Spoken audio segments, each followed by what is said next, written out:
인간은 죄인으로 태어나 자연스럽게 죄를 따라 살아갑니다. 이것이 인간의 자연스러운 자연적인 모습이고 상태입니다. 어떤 외부적인 제재가 없다면 개인의 삶은 방탕으로 빠질 가능성이 농후합니다. 또한 법이나 제도가 통제되지 않는 법이나 제도의 통제가 없는 인간 사회는 결국 무법천지가 될 것입니다. 인간은 본능적으로 주어진 자유를 선용하지 못하는 경향성이 짙습니다. 자유는 인간을 아름답게 해주기보다는 오히려 인간을 망가뜨리는 방식으로 오남용될 가능성이 큽니다. 갈라디아서의 핵심 키워드 중 하나는 자유입니다. 우리가 하나님께 받아들여지는 길은 율법을 철저히 지킴으로써가 아니라 그리스도를 믿는 믿음이다라고 말하고 있는 것이죠. 우리 입장에서는 구원을 위해 믿는 것밖에는 그 외에 아무것도 할 수 있는 것이 없다는 말씀입니다. 그러므로 성경 시대로 말하면 할례를 행하고 절기를 지키고 음식법을 준수하는 등 율법대로 행하기 위해서 애쓸 필요가 없다는 것입니다. 이런 걸 오늘날 버전으로 바꾸어 말하면 여러분, 우리가 구원받기 위해 꼭 교회를 등록해서 세례를 받아야 한다거나 주일 성수를 100% 지켜야 한다는 것이 아니라는 겁니다. 교회 모임이나 행사에 열심히 참석하지 않아도 된다는 것이죠. 주 안에서 모든 것이 가하기에 음주 가물을 행하는 게 꼭 죄라는 것도 아닙니다. 이제 우리는 율법의 속박에서 족쇄에서 벗어났다는 것이죠. 그렇게 우리는 그리스도 안에서 자유합니다. 그래서 갈라디아서는 종의 자녀가 아닌 자유자의 자녀로 살아가라고 명령하고 있습니다. 자, 여기까지 왔으면 이제 그 다음 단계는 무엇일까요? 우리가 주어진 자유를 제 맘대로, 제 멋대로 잘못 사용할 가능성을 이제 짚지 않을 수가 없는 것입니다. 그래서 갈라디아서는 한 가지를 덧붙이고 있습니다. 우리가 주어진 자유를 육체의 만족을 위해서 사용하지 말고 하나님을 사랑하고 이웃을 사랑하는 데 사용하라고 말하고 있는 것이죠. 왜냐하면 인간은 다시 말씀드리지만 본성상 자유가 주어졌다라고 해서 그 자유를 좋은 곳에 쓰기보다는 제멋대로 악한 일에 사용할 여지가 크기 때문입니다. 이건 인류의 역사가 가르쳐주는 교훈이기도 합니다. 여러분, 자유와 평등과 박애라고 하는 기치 아래 이루어진 프랑스 혁명은 인간의 자유를 위해 벌어진 일이었지만 그 가운데에는 어두운 그림자도 있었습니다. 자유를 위해 또 다른 사람의 자유를 억압하고 공포의 정치를 행하면서 혁명이라고는 이름으로 반대 세력에게 행해졌던 폭력적 억압들, 그러니까 인간은 자유를 선용하는 존재가 못 돼요. 로마 역사를 모아도 그렇습니다. 로마가 공화정 시대에 1차, 2차, 3차 포에니 전쟁 후에 그 2차 포에니 전쟁 때 무시무시한 로마 천년 역사상 이름만 들어도 벌벌 떠는 한니발이라고 하는 장군과의 전쟁 속에서 그들이 전쟁을 치르는 그 시기에는 잘했어요. 참 이웃들한테도 잘하고요. 근데 이제 3차 포에니 전쟁이 끝나고 나서 나름 그 주변의 패권을 장악하고 안정된 시기, 나름 자유가 주어진 평온의 시기가 찾아왔거든요. 그때 이제 그 시기가 무엇이랑 연결되냐면 로마 사회가 매우 혼미하게 됩니다. 그래서 이제는 자기들끼리 내분이 일어나고 지도자를 죽이는 일들이 빈번하게 일어나는 그런 역사의 그림자들이 있었다는 것이죠.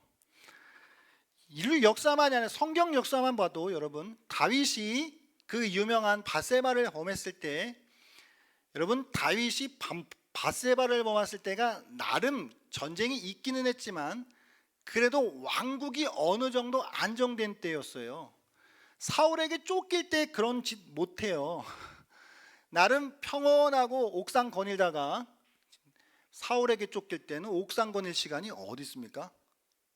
그런 것이죠. 인간은 자기에게 주어진 자유를 선용하기보다는 악용하고 오남용할 가능성이 큰 존재입니다. 여러분, 목회자들이 언제 사고 치는지 아세요? 교회가 좀 성장하고 안정되면 치는 거예요.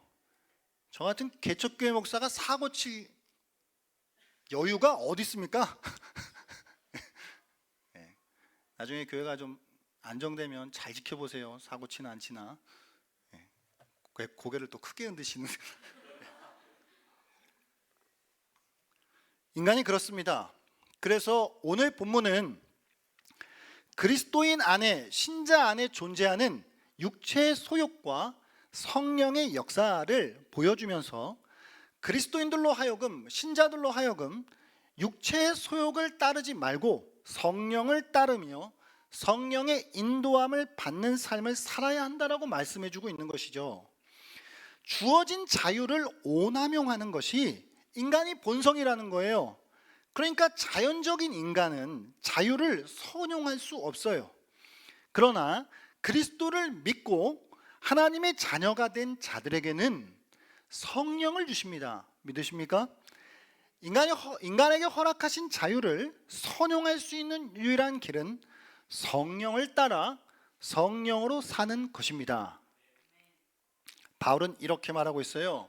너희는 성령을 쫓아 행하라. 그리하면 육체의 욕심을 결코 만족시키지 아니하리라 라고 말이죠.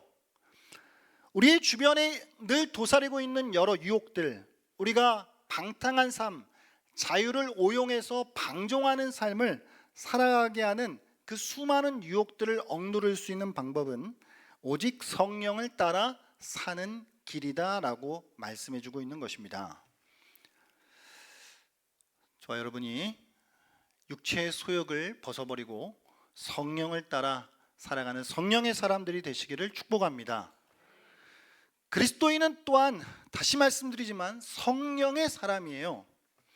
그리스도인 안에는 육체와 성령의 갈등이 존재하고 있어요. 이게 매우 불편한 갈등입니다. 그러나 이 갈등이 있다는 것은 다시 얘기하면 곧 그가 그리스도인이라고 하는 사실을 반증해 주는 것이기도 합니다. 여러분이 나쁜 짓을 하려고 하실 때, 여러분께서 하나님 기뻐하시지 않는 일들을 행하려고 하실 때 여러분들 안에 뭔가가 자꾸 불편하고 마음이 편치 못하는 것은 성령께서 여러분들 안에 함께 하신다라고 하는 증거라는 것이죠. 여러분, 예수가 없고 성령이 없는 사람들은 악한 일을 할 때 불편하지 않아요. 조폭이 사람 때리는 게 편합니까? 안 때리고 참는 게 편합니까? 안 때리고 참는 게 불편해요. 조폭은.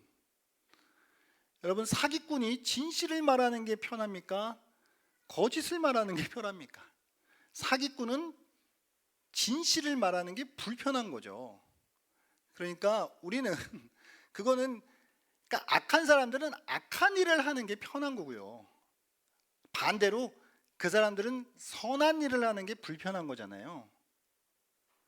그런 걸 유혹이라고 한단 말이에요. 그 사람들의 입장에서는 악한 사람들한테, 조폭한테 너 사람 때려, 사기꾼한테 너 거짓말해, 이렇게 하는 건 유혹이 안 돼요. 왜요? 자연스러운 늘 하던 거니까. 여러분, 그리스도인들한테 나쁜 일을 우리가 하려고 할 때 우리의 마음에 뭔가 걸리는 건 그게 유혹이 되기 때문에 그런 것이죠. 우리 안에 계시는 성령이 붙잡고 계시기 때문입니다. 믿으십니까? 그리스도인 안에는 육체의 소욕과 성령의 역사가 공존해요. 그리고 그 둘은 싸웁니다. 각자가 원하는 것이 분명하기 때문에 양보가 없어요. 그렇게 그 둘은 서로가 서로를 거스릅니다. 그래서 우리 이 땅을 살아가는 저와 여러분의 삶은 늘 싸움이에요. 선한 싸움이요. 그래서 사도 바울은 디모데후서 4장 7절에서 이렇게 고백을 했던 것이죠. 같이 한번 읽어보겠습니다. 시작. 나는 선한 싸움을 싸우고 나의 달려갈 길을 마치고 믿음을 지켰으니. 아멘. 선한 싸움이에요. 우리는 성령의 역사와 우리 안에는 육체의 소욕이 갈등과 서로 대립을 하고 있기 때문입니다. 여기서 성경에서 이야기하는 이 육체라고 하는 표현은 그냥 우리의 바디를 이야기하는 것이 아니라 우리의 죄된 본성을 이야기하는 것인데요, 이건 자연적인 아주 내추럴한 그냥 태어난 인간 그 자체의 모습, 죄인으로 태어난 인간의 모습을 나타내 주는 것이죠. 반대로 성령은 새로운 출생을 말하는 것이에요. 성령으로 거듭난 그 사람, 성령으로 거듭난 신자, 그리스도인을 말해주고 있는 것입니다. 이 육체와 성령이라고 하는 건 이렇게 뚜렷한 대조를 이루고 있다는 것이죠. 우리가 신앙생활 잘해도 육체와 성령은 여전히 우리 가운데 남아 있습니다. 그들의 이 둘의 갈등은 끊임없이 아주 격렬하게 일어나고 있어요. 하지만 성경은 우리에게 우리가 성령 안에서 살아가는 법을 배워 나아갈 때에 성령께서 우리와 함께 하시고 우리가 성령을 따라 행하며 살아갈 때에 육체의 소욕은 조금씩 정복되어질 것이다라고 우리에게 말씀해 주고 있습니다. 할렐루야. 다시 사도 바울은 이 갈라디아서에서 육체의 소욕과 성령이 서로 대립을 하고 있는데 우리 안에 대립을 하면서 자기 나름대로 일을 한다라고 말하고 있어요. 육체의 소욕은 육체의 소욕이 만들어내는 일이 있고 성령은 성령께서 만들어내시는 일이 있다라고 하는 것이죠. 자, 먼저 육체의 일이 뭔가를 한번 보겠습니다. 육체의 일은 갈라디아서에는 사도 바울이 15개의 목록을 정리했습니다. 15개의 목록. 몇 절에 나오죠? 19절부터 21절까지 나오고 있어요. 19절부터 21절까지. 이 15개의 목록을 많은 사람들은 여러 가지 분류법에 의해 나누지만 대체적으로 이 15개의 목록은 4가지 정도의 소분류로 나뉘어질 수 있다고 봅니다. 첫 번째는 성적인 타락이죠. 이 성적인 타락은 음행과 더러운 것과 호색이라고 하는 것으로 표현이 됐습니다. 두 번째는 우상숭배, 종교적인 어떤 신앙적인 문제를 거론하고 있는데 이것을 우상숭배 그리고 주술이라고 하는 것으로 언급하고 있는 것이죠. 세 번째 그룹은 관계적인 불화에 대한 내용이에요. 이게 제일 많습니다. 뭐죠? 원수 맺는 것, 분쟁, 시기, 분냄, 당짓는 것, 분열함, 이단, 투기. 이건 사람과 사람의 관계 속에서 벌어지는 일인데 아마도 갈라디아 교회 안에 이런 관계적 불화에 대한 문제가 좀 더 심각했던 것이 아닐까라고 추측해 보게 됩니다. 그리고 마지막 4번째 그룹은 술과 관련되어 있는 것인데요, 술 취함과 방탕함. 늘 이 술 취함과 방탕함은 신약에서 두 개가 거의 같이 붙어 다니는 그런 단어인데 이 4가지 범주, 성적 타락, 우상 숭배, 관계적 불화, 술 취함, 이런 것들을 나열하고 있습니다.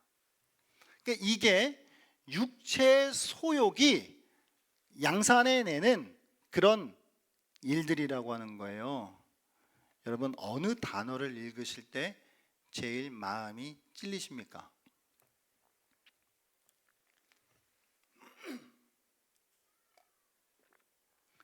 이것만 있는 건 아니죠, 육체의 소욕이. 그러나 바울이 갈라디아서에서는 15개로 정리를 하고 있습니다. 그럼 이제 다시 육체의 일은 이렇습니다. 그러면 성령의 일은 어떨까요? 성령의 일. 여러분 안에 성령께서 일하시는 줄 믿으십니까? 믿으시는 거죠? 첫 번째, 성령은 우리 안에 크게 3가지의 일을 하시는데요. 3가지의 일. 첫 번째는 예수를 주로 고백하게 합니다. 두 번째 일은 성령의 은사를 허락해 주십니다. 세 번째 일은 성령의 열매를 맺게 하시죠. 자, 첫 번째, 예수를 주로 고백하게 한다는 것이죠. 고린도전서 12장 3절 하반절 말씀 같이 한번 읽어볼까요? 시작. 또 성령으로 아니하고는 누구든지 예수를 주시라 할 수 없느니라. 아멘. 예수를 주님으로 고백하는 건 오직 성령으로만 가능한 일이라는 것이죠. 성령은 예수를 주로 고백하게 하시는 영이세요. 성령이 아니고는 누구라도 예수님을 주님이라고 고백할 수 없습니다. 그러므로 고백이 먼저가 아니라 성령이 먼저죠. 그리고 고백은 성령의 선물이 되는 것입니다. 여러분, 예수를 주로 고백하십니까? 성령이 여러분 안에 계시는 줄 믿습니다. 두 번째, 성령의 은사인데 고린도전서 12장 4절 말씀입니다. 같이 한번 읽어보겠습니다. 시작.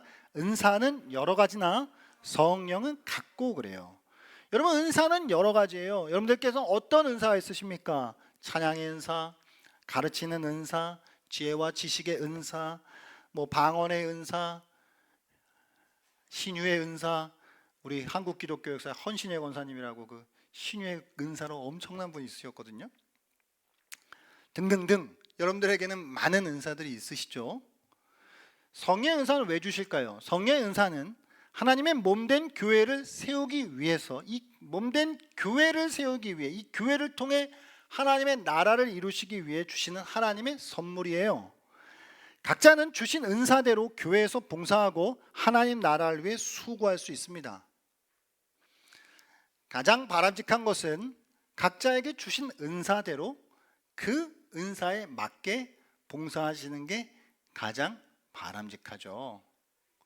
그러나 그건 여유가 있는 큰 교회에서나 가능한 얘기고, 우리처럼 너무 은사 따지지 마시고 그냥 필요한 곳에 들어가시면 됩니다. 은사 따지는 건 나중에 일할 사람이 많은데 그럴 때 하는 거고요. 지금은 여기가 비어있다, 그럼 내가 들어가는 거예요. 거기 자꾸 은사 얘기하지 마십시오, 저한테. 그런 식으로 따지면 저도 목사 안 해야 돼요. 지금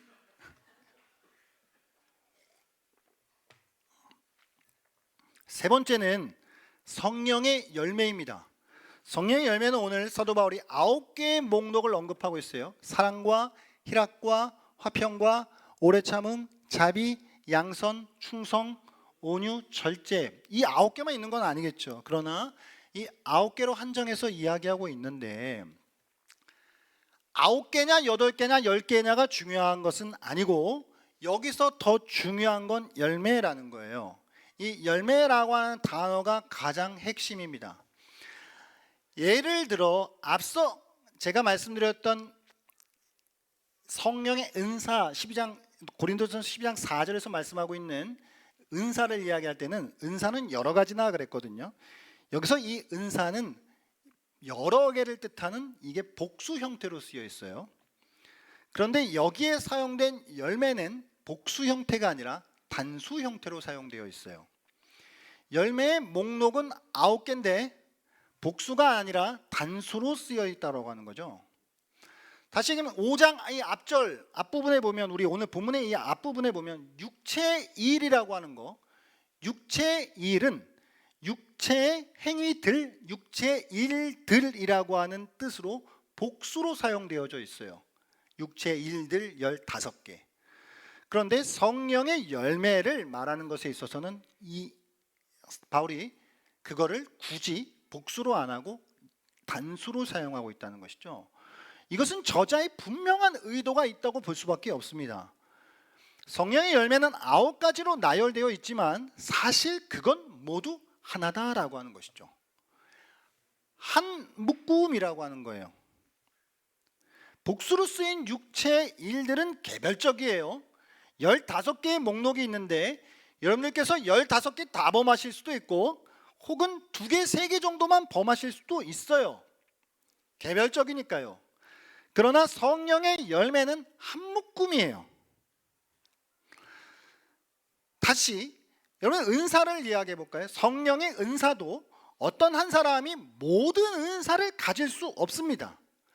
하나님은 각자에게 각자의 은혜를 주셔서 그들을 통해 일하게 하시죠. 하지만 성령의 열매는 한 묶음이에요. 갈라디아서에서 언급하고 있는 9개의 목록에서 몇 개를 취사 선택할 수 있는 문제가 아니라는 것이죠. 사랑이 있는데 절제가 없을 수 없다는 거예요. 화평이 있는데 충성이 없을 수 없다는 것이죠. 9개는 한 묶음으로 그냥 다 있으면 있는 거고 다 없으면 없는 거라는 거예요. 왜냐하면 여기 갈라디아서 5장에서 말씀하고 있는 성령의 열매, 사랑과 희락과 화평, 절제까지 등등등, 이 그리스도인의 덕목들은, 이 열매는 인간의 기본적인 기질이 아니기 때문이에요. 자, 여러분 어떤 기질을 갖고 계세요?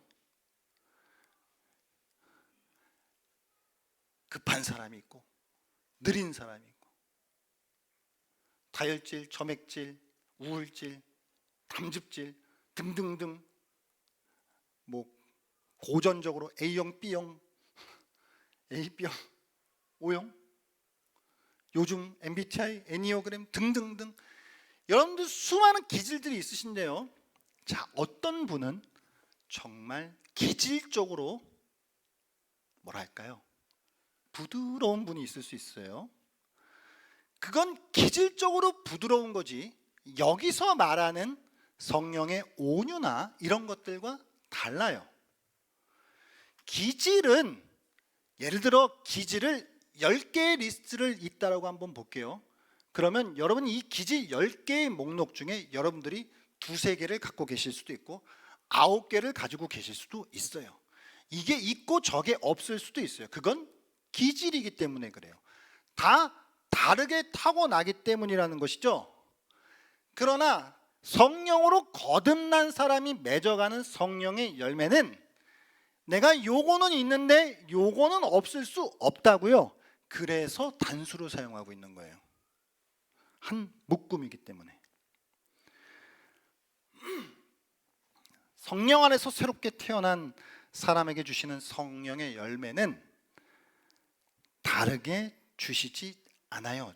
저마다 모두에게 동일하게 주십니다.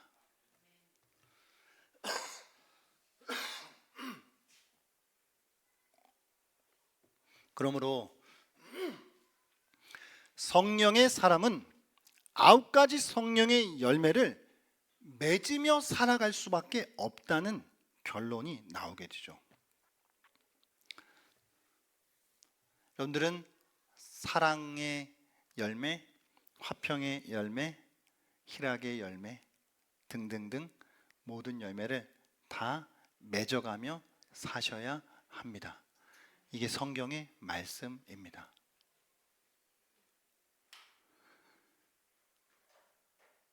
열매의 단계는 있겠죠. 좀 어린 단계, 좀 더 성숙한 단계. 그렇게 우리는 성장할 수는 있겠죠. 점진적으로. 그러나 균형을 가지고. 그러나 문제는 성령이 함께 하시는 사람은 필연적으로 성령의 열매를 맺을 수밖에 없다는 것이 결론입니다.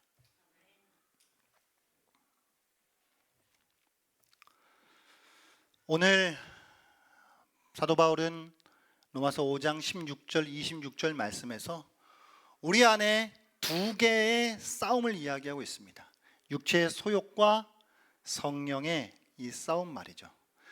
우리가 아주 내추럴한 상태로 내비두게 되면 인간은 그에게 주어진 자유를 선용할 수 없기 때문에 그 자유를 가지고 육체의 기회를 삼고 육체의 일들을 양산해내는 삶을 살아갈 수밖에 없기 때문에 오늘 우리 안에 허락해 주신 성령께서 육체의 소욕을 이기셔서 우리 안에 성령의 열매를 맺어가시는, 우리에게 주신 이 자유를 가지고 성령의 거룩하신 열매를 맺어가는 삶을 살아가야 한다라고 우리에게 말씀해 주고 있는 것입니다. 할렐루야. 여러분, 우리가 성령 안에서 이 성령의 9가지 열매들을 맺어가는, 성령께서 우리 안에 놀라운 일들을 행하시는 아름다운 역사가 있기를 축복합니다. 어떻게 성령의 열매를 맺는 삶을 살아갈 수 있을까요? 오늘 본문 24절은 이렇게 말씀하고 있습니다. 같이 한번 읽을까요? 시작. 그리스도 예수의 사람들은 육체와 함께 그 정욕과 탐심을 십자가에 못 박았느니라. 아멘. 우리는 십자가에 못 박혔습니다. 그리스도 예수와 함께 십자가에 못 박혔습니다. 특별히 우리의 정욕과 탐심, 자유를 주셨지만 그 자유를 선용하기보다는, 주의 뜻을 위해 사용하기보다는 내 뜻과 내 육체의 소욕을 따라 행하려고 하는 우리의 그 모든 정욕과 탐심을 우리는 십자가에 못 박은 존재들입니다.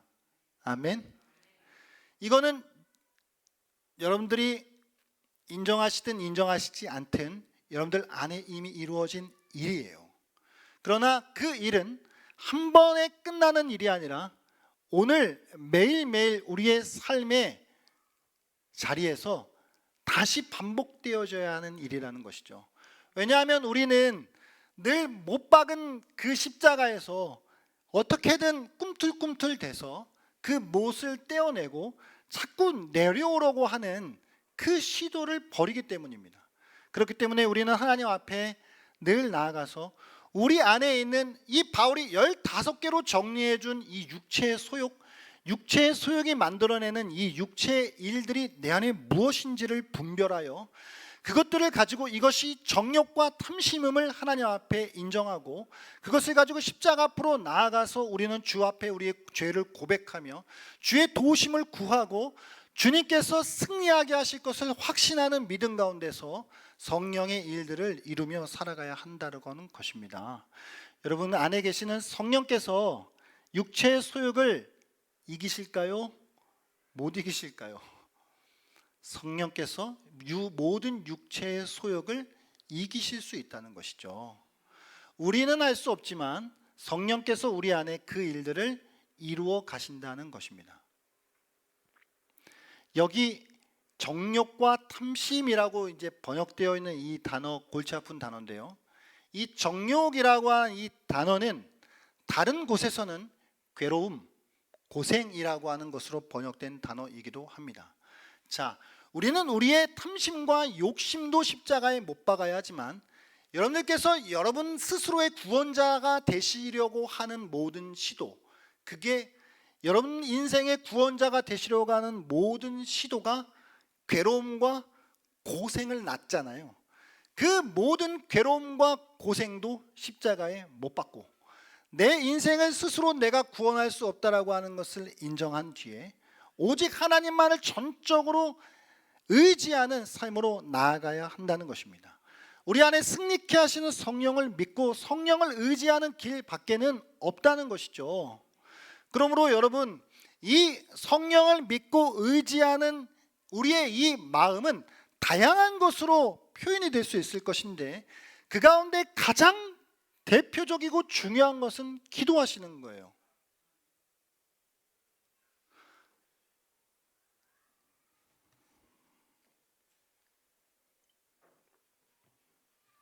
죄송합니다. 양해를 해주시고 들어주십시오. 제가 여러분들께 묻겠습니다. 도대체 뭘 믿고 기도를 안 하시는 겁니까? 뭘 믿으시는 거예요? 성령을 믿고 의지한다라고 한다면 그건 가장 그 다음 자연스러운 자리는 기도의 자리죠. 기도의 자리로 나아가지 않고 성령을 믿고 의지한다라고 하는 건 어불성설이에요. 말이 안 맞습니다. 대체 뭘 믿으시는 거죠?